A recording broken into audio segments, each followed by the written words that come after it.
the Author, sponsored by the Author Event Network in partnership with the Bremerton Public Access Television Station. I'm your host, Guy Morris. Author Event Network is a nonprofit association of local authors who sign books at local festivals, fairs, and events. Our guest today is M.K. McDaniel, also known as Kathy, and she's written an incredibly fascinating book about a near-death experience. And Kathy, thank you for coming on our show. I'm really excited to see you today. Thanks, Guy. Thanks for having me. It's a pleasure. Well, let's dig right into it. You've got an amazing book. You're dealing with a near-death experience. It's very personal, but very touches all of us. I think it's one of the universal questions of humanity, which is there a God? What happens after we die?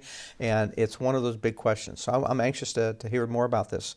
Tell us first about, obviously, the experience that inspired you to want to write this book.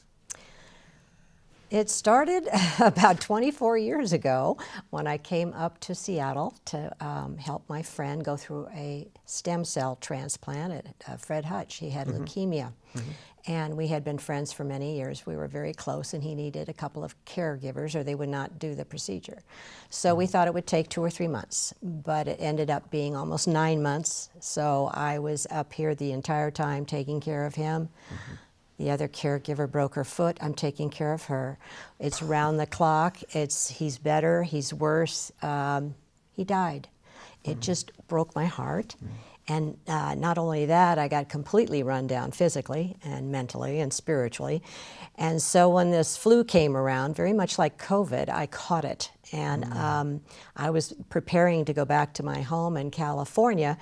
But thank God I'd been casually dating this gentleman who I could call in the middle of the night. Here I was living in Silverdale and say, I am really, really, really sick. I don't think coughing up blood is a good thing. And I was on the 3rd floor. There was no elevator. I said, I can't get to my car to go to the hospital. So he came over, took me down to the dock of the box there. And before I could get all the way out of the got I passed out in the driveway. He picked me up and took me into the facility, and there was no pulse. They got an ambulance and took me to Harrison. And then I was told I had ARDS, which is lung failure, and they would have to put me into a drug-induced coma and try and save me. Back in those days, I was the guinea pig for this early COVID stuff. So the family had all gathered, and they said, well, there's nothing else we can do. The last words the doctor gave me was, I'm going to give you this amnesiac to put you into the coma. Your brain's going to go offline, and you will remember nothing that happens. And he was wrong. So. Wow, what a reward for helping out a friend. Yeah, I was in pretty bad shape. What happened next? I expected to just be gone and sound asleep, but I awoke, and I found myself in a completely dark place. There was no sound. I had no reference. I couldn't tell if I was laying down or sitting up. And I thought somebody was playing a joke on me and put me in a closet. So I thought, well, I'm afraid to move. I'll just sit here and see what happens. A little later, I noticed this reddish glow start to happen in front of me. And I thought, oh, thank God, the sun's coming up. Maybe I can see where I am. And as I peered into this darkness that was now getting reddish, I noticed that it was becoming a swirling fog. And I thought, well, now that's strange. And then, something really smelled bad. And I'm hearing these shrieks and moans coming out. And I thought, oh, this cannot be good. And all of a sudden, out of this fog came this horrible, maniacal voice that said, do you know where you are? And I thought, hell? And the voice came back with this booming laugh like Bela Lugosi in one of those vampire movies, and I just was totally freaked. So I just turned and I ran into the darkness. And that was how my experience started. Wow, that's quite a story. And it's not that you're the typical near-death experience that you hear from a lot of people, which typically starts with a tunnel of light and observing themselves in the operating room and other things. So tell me more. How did this experience end for you, and what made you want to write about it? After running into the darkness, I had experiences of, it seems like, movie sets. And the lights would come up and there would be a situation like we're sitting in now, and then a segment would unfold. And the first one was of a completely bombed out city with people screaming and buildings toppled, and it was just a mess. Total chaos. And there was an experience that I had there. And then the lights would go out. And then the lights would come up and I'd find myself in another one. There were demons. There were zombies. There were all kinds of terrible situations. And they usually involved me being challenged to do something I thought was wrong. Mm-hmm. Immoral, mm-hmm. Something totally against my nature. And they would lure me in and say, if you'll just do this, we'll get you out of here. If you don't, it's going to be a long haul. So it felt like years. On the other side, there's no time. So eternity is just an eternal now. I am rather a strong, stubborn person. So every time I was told to do something like this, I would buck it. Hence the misfit in hell. When the experience finally came to an end, and I didn't know it was going to end. Again, it was because I was bucking this whole situation. And then finally I found myself just spontaneously in this incredible light and love and joy and bliss. I mean, you can't explain how wonderful that experience is, and it's something you would never want to leave. And as the scene kind of coalesced from this just random light and sparkling and all that, it became kind of like, I don't want to say chapel or church, but it was like white marble all around. And as I looked up, oh my gosh, there's my friend. He just died the month before, and the last time I saw him, of course, he had lost all his hair. He was just all purple, and he looked great. He looked about 35. He was wearing a sweater I gave him for Christmas. He was jumping from one foot to the other. He was so happy to see me. And out of the corner of my eye, I caught something, and I looked over, and there was a table, big table, like an architect's table, with a huge book on it, open about halfway. And I remembered, oh, he was showing me something in that book, and darn it, I can't remember what it was, but I was drawn back to look at him, and I thought, oh my gosh, he's dead, and he doesn't know it. And I thought, well, I'm not going to be the one to tell him. Well, he bursts out laughing, and I thought, he heard me, and I didn't say that. Oh my gosh, if he's dead, I must be dead. Oh, like the greatest news ever. I was so excited. I says, why are we just standing here? Show me, there's got to be angels and rainbows and puppies and stuff. Come on. And he kind of got a little closer to me, and he says, now, Mary Kay, you've got too much left to do. Wow. Ouch. I thought, expletive, they're throwing me out. I said, no. And I crossed my arms and I stamped my foot, and I was gone. And when the lights came up, they were too bright, and oh my God, there's these people roaming around again, and I thought, oh crud, I'm back in hell. And then I turned around, and it's my family, and I'm so confused, and my daughter says, Mom's back. And my mom comes over and she says, oh, Kathy, we had a prayer circle going around the earth to bring you back. And I thought, God, if I could just get my hands on that woman, I would strangle her. I don't want to be back. But I thought, why can't I talk? And I had, of course, the trach in my throat, and I had gone from a lousy 102 pounds down to 86 pounds, so I'd lost all my muscle mass. I couldn't move.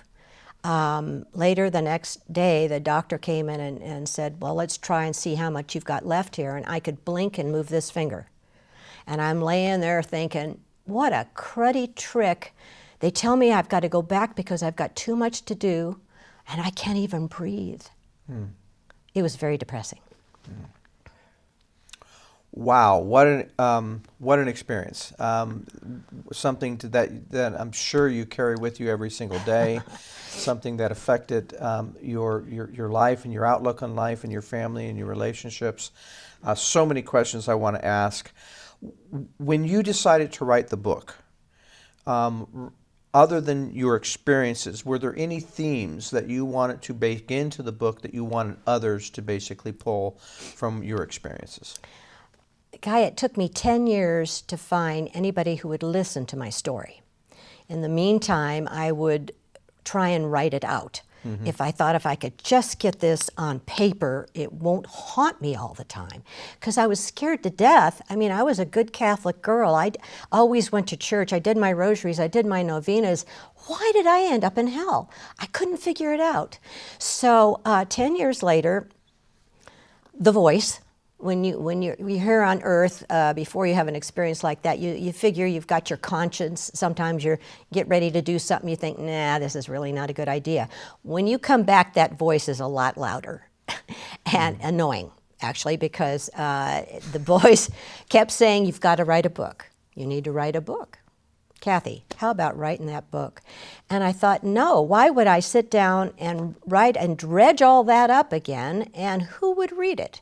You got to write the book. So I thought, well, I don't even know how to write the book. They said, well, and through this series of incredible synchronicities, I found my way to an IONS meeting in Seattle. That's the International Association of Near-Death Studies. They've been around 40 years. They are worldwide, and they started in Seattle. Wow. Yeah, Okay. coincidence? So anyway, I started getting this message through these people that I would meet. They'd say, you have to talk to this person, you had to talk to that person. And then the last person I talked to was from IONS, and he said, you got to come up here and tell your story. We never get these distressing ones. All we get is the run-of-the-mill, saw the light, went to heaven things. This will be really fun. Fun was not what I would have considered this. I said, you know, I'm kind of a mess anytime I talk about this. He says, it'll be great. I says, bring popcorn. He said, okay, we'll be there. So I came up and I thought, oh, there's this room full of people. I mean, it was sold out. They thought, oh, wow, this is going to be great. You know, it's like going to a horror movie. And I thought, oh, man, what am I doing here? So anyway, the mic came to my hand. And I'm a storyteller. So I thought, okay, they want to hear about it. They're going to hear about it. All of it. And they sat there in their seats. You could have heard a pin drop in that room. And by the time we got out, and it was an interesting way I got out, the place just was, they were clapping, they were so exhausted. Everybody was saying, thank God, we're out of there, we're in heaven, this is wonderful. And thank you for telling that story. That really, really helps. Well, that wasn't I didn't expect to get that sort of feedback. So that went into then going to conferences and on and on. So down the road, a couple of years ago, I'm at a conference. There's this lady with a cardboard table. She says she's been in publishing books for years, and she's going out on her own. And every time I'd walk by her, I'd hear the voices say, you got to write a book, and I just walk by her. Last day of the conference, she stands in front of me, and she says, you need to write the book. And I said, how do you know that? She says, they're telling me. And I says, who's telling you? She says, I'm a medium. They're telling me. And I said, oh no. She says, here's my card. So anyway, it sat in a drawer for quite a while. But finally, I called her up. She says, great, this is my first book I'm doing. We're going to pull out all the stops. So she kind of cajoled me into just write about what happened on the other side, Kathy. That'll be fine. So I wrote that out, and she says, how many words? And I says, oh, it's about 10,000 words. She says, oh, no, we're going to need 30,000. I says, what? What about? She says, I don't know, you'll think of something. So what I would do is I would get quiet. I'd sit in front of the computer and stare at it, and I'd say, okay, if I'm supposed to write this book, I need some help. And I'd start getting ideas. And it came to where, well, if somebody's going to understand my story, they're going to need to know my life. Well, that's not going to work unless they know about how I was raised and my family. Well, that's not going to make sense until I tell them about my grandparents. So this thing just kept evolving. Every time I would turn in how many words I have, she would up it and say, no, I told you 40,000. And now, come on, I wrote it down. No, it got up to 50,000. And I said, that's it, I'm done. I mean, so she says, no, that's going to be great. So we sent it to the editor and all that stuff. And then the book came out. And then I thought, now what? Now what? Now who do you tell people? How do you promote this? How do you get a book out? I never published a book, you know. So she says, okay, you do this and you do that, and we get it out.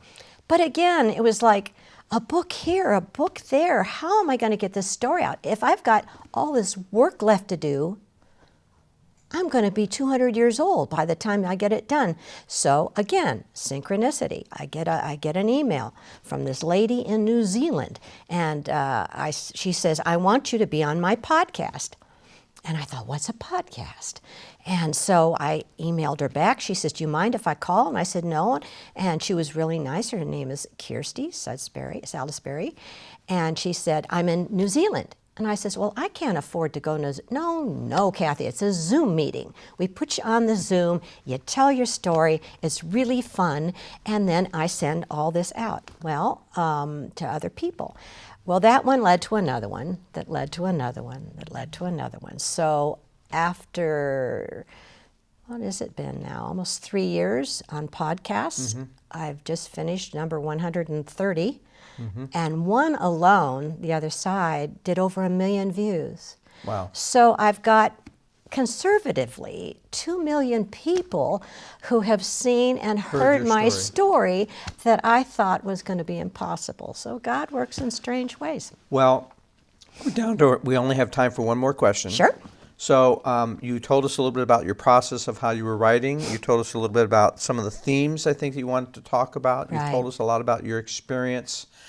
What is it that you wanted? You joined the Author Event Network, and what is it that you're hoping to get out of that experience? It's wonderful to do podcasts, but I really wanted to be with people that I could answer questions with, to be with other authors. I think that's wonderful. I think you as an author, you feel like you're stuck in your room just typing in the computer. It's so exhilarating to talk to other people and their genres and how they came to write their books. It's been really, really fun. Kathy, this has been an extraordinary story. I think you have a very unique story and very compelling. I'm so glad you wrote the book. I'm so glad you found the courage to come out. I know it affected your life. It sounds like it's affecting other people's life. Thank you so much for joining us on Author Event Network. Thanks, Guy, for having me. I really appreciate you having you in the group and hearing your story. Thank you. Thank you for watching Author Event Network. Thank you for watching Meet the Author. Come and meet all of the AEN authors at this summer's summer events and festivals and fairs in both Seattle and Portland, and keep on reading. Ta-da.